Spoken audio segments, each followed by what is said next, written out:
Uh, another winter's daydream, I guess.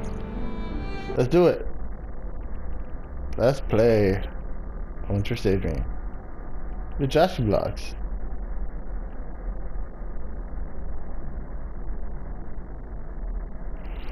It's loading.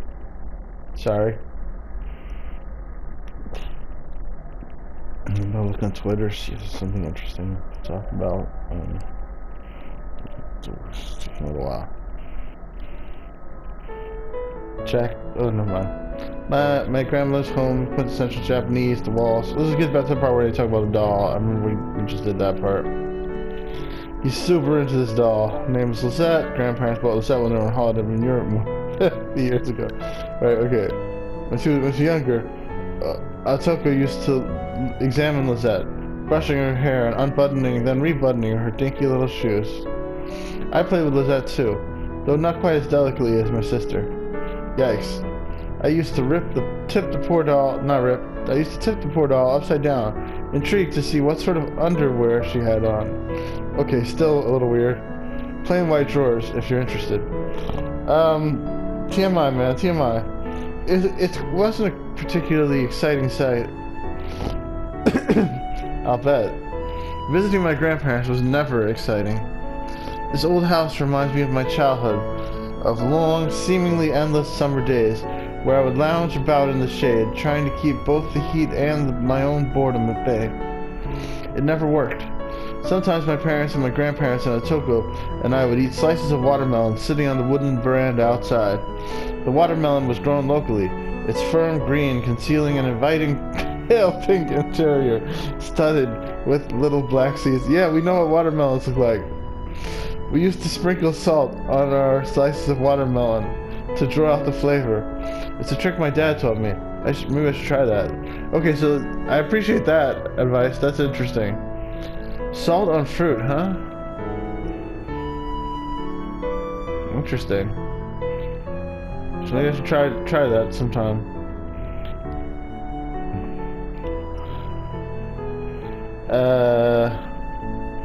Good advice. I just feel still like it's padding the video game out unnecessarily. That was kind of fun, I guess. But the warm summer air thronged with the intrusive insects. They buzzed and bit, sucked my blood, leaving me little red wheels all over my arms and legs. Is wheels really a word? I'm looking that up. Wheel? A wheal is a red swollen mark left on flesh by a blow or pressure. I wonder if that might be a British, more commonly British word. Fortunately, it's too cold for insects right now. My grandmother's home is the same as it was during those long lazy summer days. But now the windows are glazed with ice and the kotatsu is the focal point of the living room. The kotatsu and the oranges. The pictures on the walls, the set on her desk, and opposite the boxy television set. Ah, a single syllable falls from my lips. I was wrong. There is something different about this room after all. A small shrine has been erected on a stand in the corner, a photograph of my grandfather in the center, a few candles around the edges. My grandfather died a little over a year ago, before I went to university. I haven't seen my grandmother since the funeral. I haven't been to her home. I've never seen the shrine. I swallow. I never used to like visiting my grandparents. I knew they were nice people. They always gave me spending money on my birthday and New Year's, but I was too young to appreciate their company.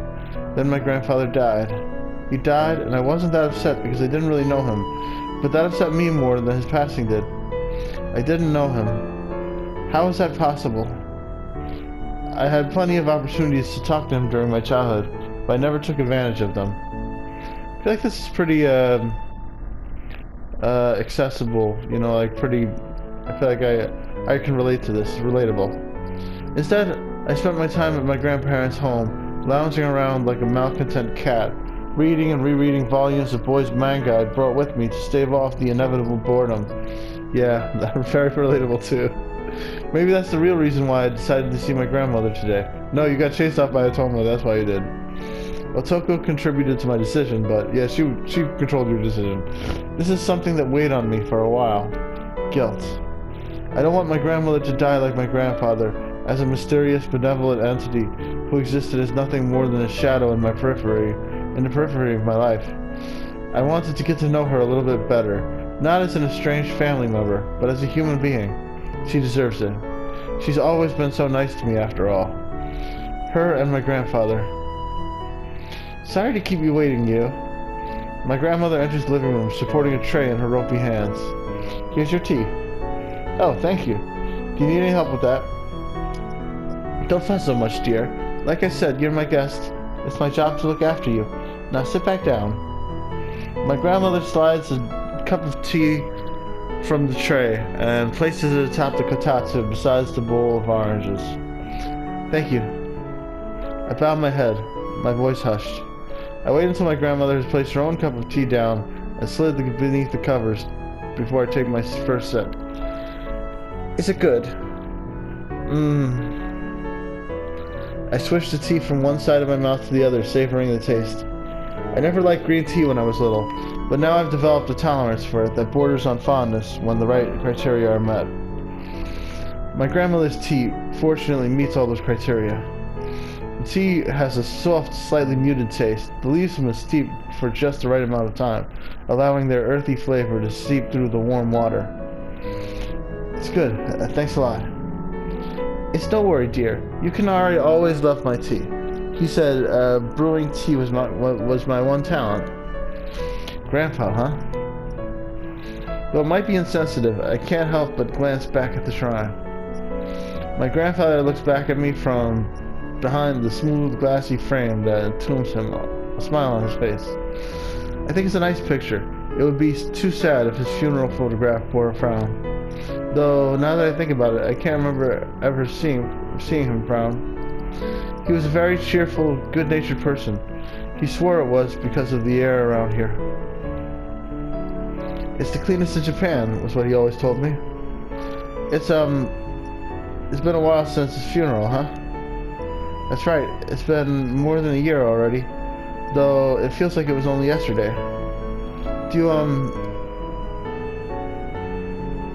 I let my gaze drop to the tabletop. The kotatsu's wooden surface is scuffed with age, and it's ingrained with marks even deeper than the wrinkles in my grandmother's face. I wonder how old this kotatsu is. It looks like it's been through the wars, maybe literally. Do you miss him? Of course I miss him. We live in a very quiet part of the world, but Yukinari had a knack for bringing things to life. My grandfather had a loud, booming voice, even when he was well into his 80s. I can still remember him calling out the sound invading every single nook and cranny of the small wooden house. The watermelon's ready! I wonder how long ago that was. Maybe 5 years, maybe 10. I'm getting like connected to this. I gotta say, it's like, I thought I was gonna be like annoyed with this, but it's actually growing on me. Even the overly wordy descriptions and stuff, and just the nice soft music. It's like it's pulling me in. When I went to sleep, I could always hear him snoring. It drowned out everything. Now, however, my grandmother sighs. I could hear the cicadas in the summer, and the wind in the winter more clearly than ever before. Didn't his snoring bother you? Oh, not really. I got used to it. People can get used to anything. Have you got used to the wind? Not just yet. Maybe I should amend my previous statement. People get used to anything when they're young. And when they get older, we grow into our habits. We fall into routines. We grow into our habits. We fall into routines. And when things come along to disrupt that, it unsettles us. It takes longer to adjust. I'm sorry. My grandmother smiles gently. Why are you apologizing, dear? You didn't kill Yukinari. Oh my god. That was blunt. I know, but you have nothing to feel sorry about. Yukinari loved you a lot, you know that? He did. Of course. You're our precious grandchild. I'm sure he still loves you wherever he may be. But he can't give you New Year's money anymore. And my grandmother laughs, shaking her head. I'm not sure whether I should laugh or not. It seems insensitive. so I take another sip of green tea instead. That's fine. I'm too old for New Year's money now. My grandmother looks me over, one hand beneath her chin. I suppose you are, yes. You're getting bigger and bigger by the second. A Toku's snide comment about my expanding girth niggles at me. My cheeks turn pink and I bow my head, staring at my lap. I'm not that big. Not big then, tall. Yukinari was tall, and Akaname, you must take after them. I don't think I'm so very tall. I've always been short for my age. Well, maybe I'm getting shorter. So, how long are you planning to stay here, you? Maybe a day or two? It takes a while to get back, and the trains were all delayed on the way here. Ah, that's right. That's all that snow, isn't there? Has it been snowing a lot? Ever so much. The winter forecast said it was meant to snow tonight, too. I wonder if the trains will even be running tomorrow. I see Christmas cakes on sale in the supermarket near my apartment in Tokyo, and these depict idyllic scenes. A neat circle of fruitcake with white icing piped on top, studded with little gingerbread houses and small edible snowmen. The Christmases in the countryside, however, are far away from the idyll you can imagine. The idyll? I think it's supposed to be idyllic. The snow here can fall thick and fast between the months of December and March. It can even snow all the way into April if the weather is cold enough. And the weather seems to be getting colder and colder with every passing year. Some of the very houses around these parts, their wooden walls and rafters, worm-eaten and worn, actually collapsed beneath the weight of the snowfall a couple of years ago. The roof simply caved in, unable to bear the heavy burden of all that pure white snow. That's kind of scary. It's little wonder that the legends of fearsome snow women who prowl the mountains at night looking for lost travelers originated from this area. You never find these snow women out in Tokyo. In the city, the temptations that can lead men astray are limited to pachinko parlors and smoky izakayas. I don't know what those are.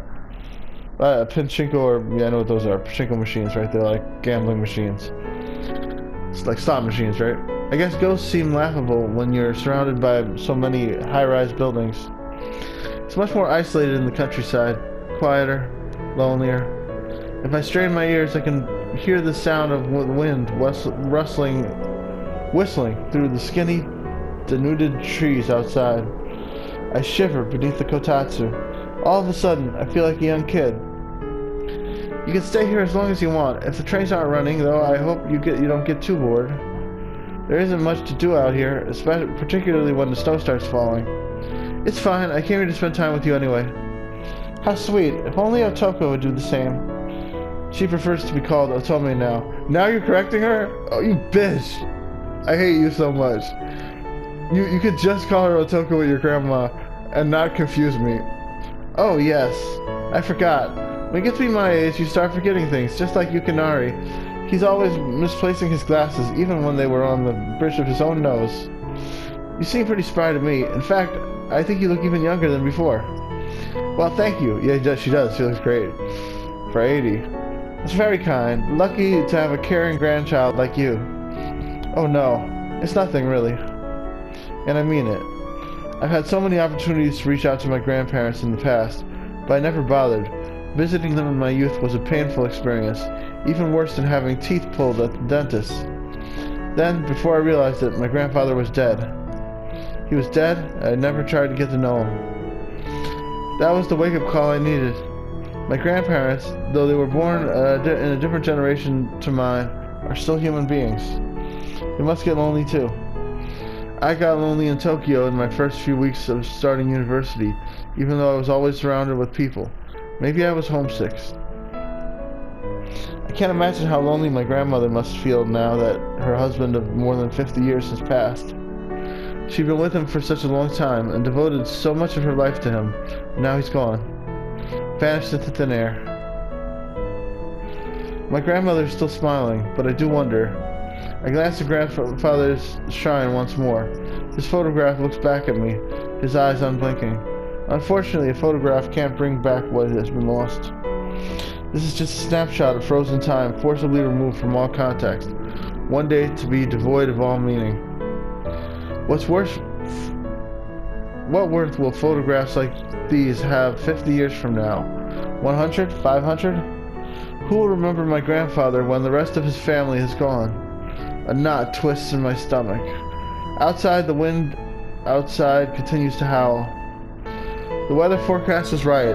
Later that evening, it really does start to snow. The snow spirals through the air in delicate, gauzy flakes, like ballerinas in tulle skirts. The snowfall is soft at first, almost tender, as though anxious about whether it should land on the earth or not. But the flakes soon increase in size and volume. Now, at around 9 in the evening, the whole ground has been steeped in white. I watch the snow as it falls outside the window, still sitting beneath the kotatsu. There's so much of it, one could almost believe it's being dumped from the sky to a truck, by a truck. It'll be a cool night tonight. I nod my head dumbly. The television is on in the background, but I'm not watching it.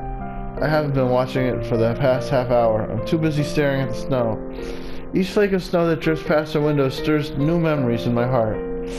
It just doesn't snow like this in Tokyo. It doesn't get cold enough. I never thought I'd miss the snow, but now I feel strangely nostalgic. And about... Wait, what's happening? Oh, well, surprise is supposed... Well, you know what I can do is just... I'll go to the main menu and, Yep. I think I accidentally hit a button that made it do autoplay. And I missed reading the announcer's voice. That's what I hate about visual novels. And this one's especially broken. Because it's like...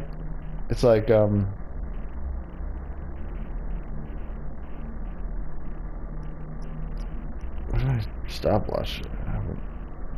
Shit, I forgot to set my timer.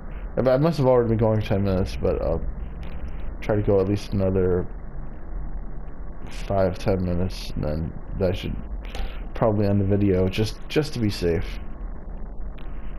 I don't know if I'll keep going or not with another video, or if I'll okay, right, weather forecast starting to snow.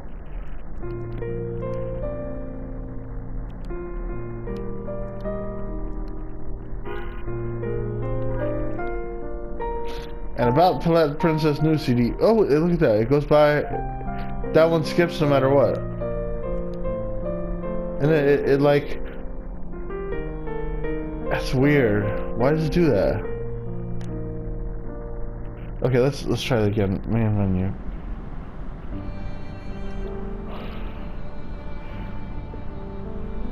Oh my god, I'm just gonna miss this I think we're just gonna have to miss this announcer's dialogue because it's like impossible to read. Because it's let's just read it silently. Let's just read that silently and see if we can. Somehow it activates, like when that dialogue comes on, it activates an automatic thing. I think.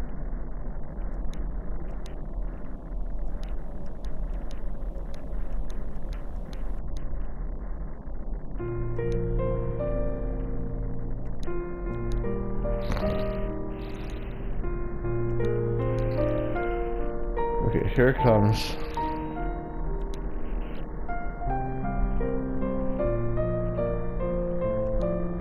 Okay, so the TV announcer asked Aina on TV, who's being interviewed, if they could expect any surprises with the Princess CD.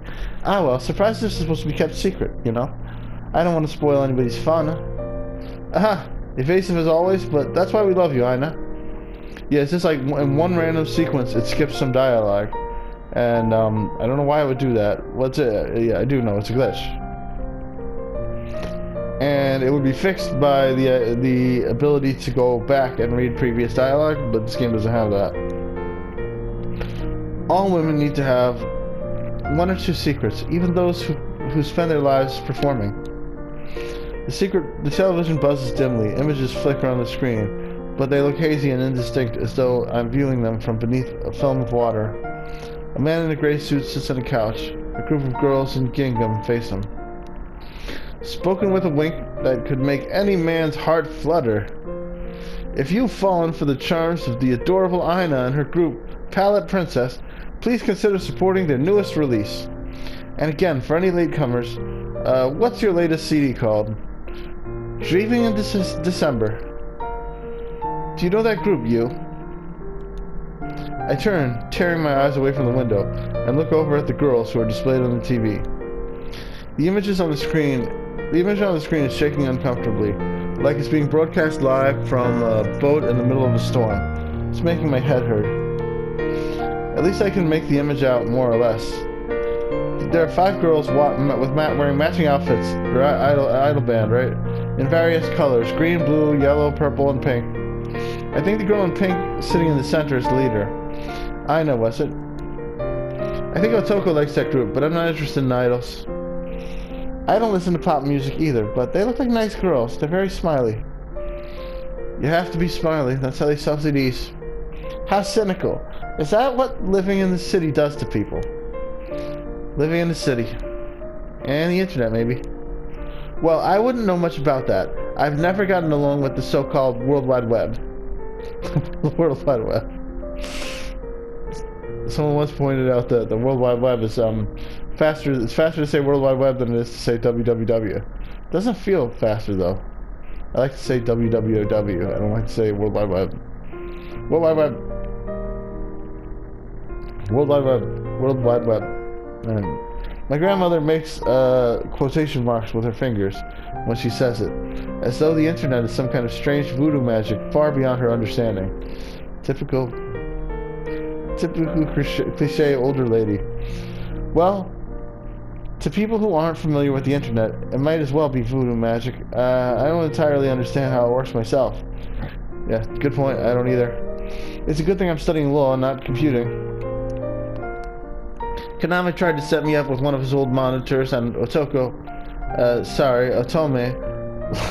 Damn it! Just say Otoko or say Otome. Just leave me alone. Don't keep going back and forth. She's not even here to correct you. But Yukinari couldn't wrap his head around it. I couldn't either. Well, I guess you don't need to worry about it. I try not to. I know I'm just a relic of the past. Oh no, you're not a relic, exactly. A fossil, then. Well, you don't need to worry about hurting my feelings, you know. I know where I stand. I'm nothing like those girls. What girls? The ones on the television. Those girls are so bright and cheerful, even though they're wearing such short skirts. I never would have been allowed to dress like that when I was their age. My poor mother's heart would have stopped beating. Times are changing. That's right, I'm beginning to notice it more and more. I just can't keep up with you young people. Half of what Otoko says goes over my head, I'm afraid. All this talk about boy bands and fashion and TV shows. You shouldn't pay attention to Otoko. Her head's as empty as a Halloween pumpkin. You're so cruel to your little sister, you. You've always bullied her. Me? Bully her? Oh my god, Otoko's even gotten to her? I stare at my grandmother, open-mouthed, at this utter fallacy. That's right, you tell her. You should tell her, but you're not telling her. But you preach it. Preach it. You. Has she not been paying attention to the way Otoko treats me? Or has she simply forgotten? Maybe she doesn't know because we don't visit her enough. But I think I need to set the record straight. I think it's the other way around. Otoko never has a nice word to spare for me.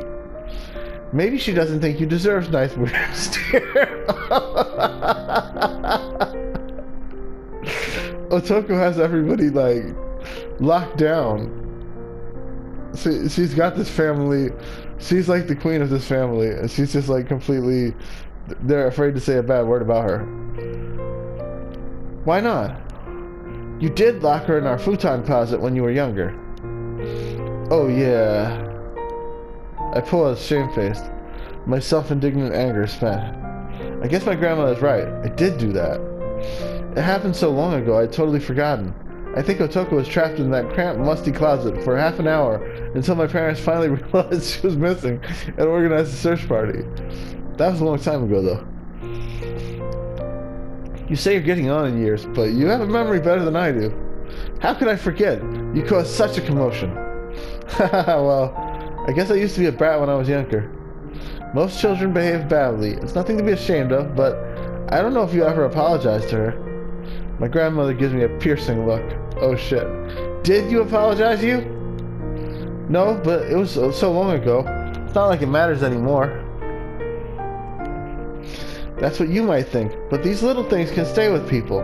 Women are incredibly good at holding grudges. Are you speaking from experience? I'm afraid that is a well-kept secret. My grandmother taps on the side of her nose with one finger, and I suppress a shudder. I hope no wayward woman tried to take my grandfather away from my grandmother when she was in the prime of her youth. If she was anything like Otoko is now, I'm sure she would have been swift and painful.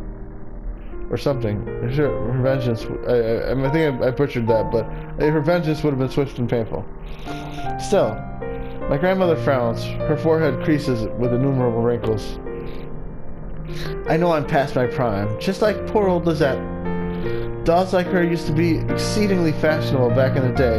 A lot of people in this village had them. Reminder, Lizette is the doll that you is completely obsessed with. French dolls used to be a status of symbols for bored housewives, a little like sports cars, and infinitely more affordable. But now, they're outdated. Time marches on, and they're caught up with poor Lizette. Her hair is starting to fall out, and her clothes have been eaten by moths, and she's never quite recovered from the nasty bump Kaname gave her when she was little. Kaname is her husband, right? Her right thumb's hanging on with the power of hope and blue tech. She looks alright to me. From a distance, maybe. She's nothing like she was in her glory days. She never was beautiful. She really was beautiful when we first bought her. Believe it or not, I used to be beautiful too. At least that's what Yukinari told me. But all good things come to an end. Sometimes they come to an end much too quickly. I can hear the snow falling in the background above the low, lazy buzz of the TV.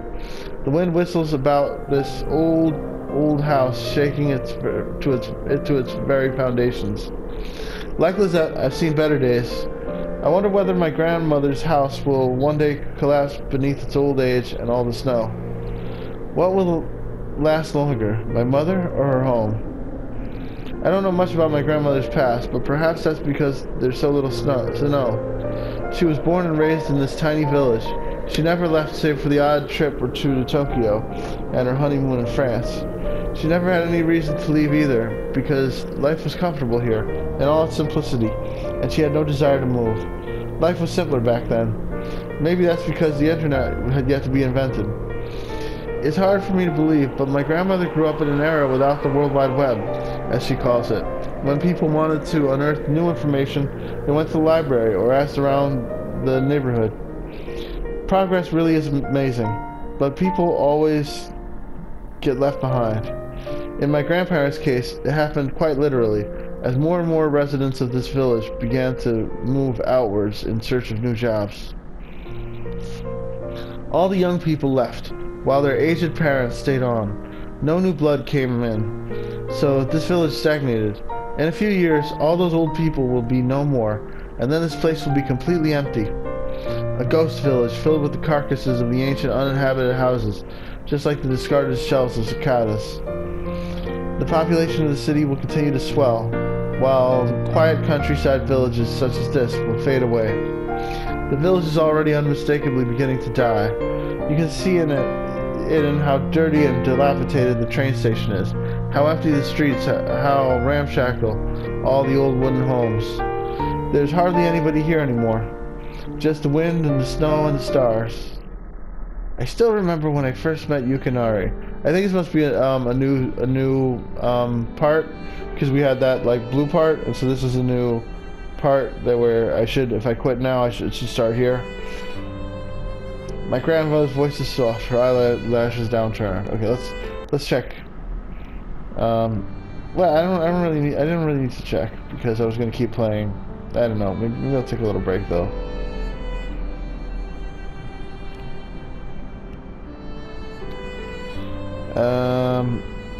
I could at least figure out if I can take a break, I guess.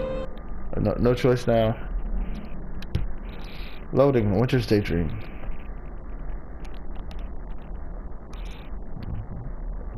posting on Twitter.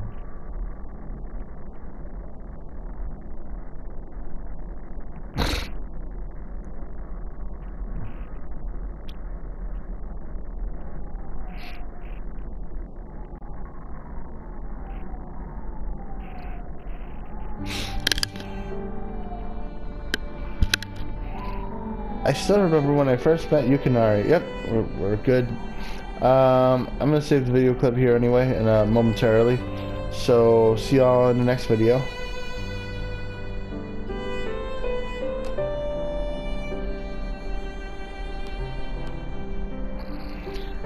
My grandmother's voice is soft, her eyelashes downturned. I was only 16. I went to the local shrine on New Year's Eve with my mother, meaning to ring the bell and offer my prayers to the gods.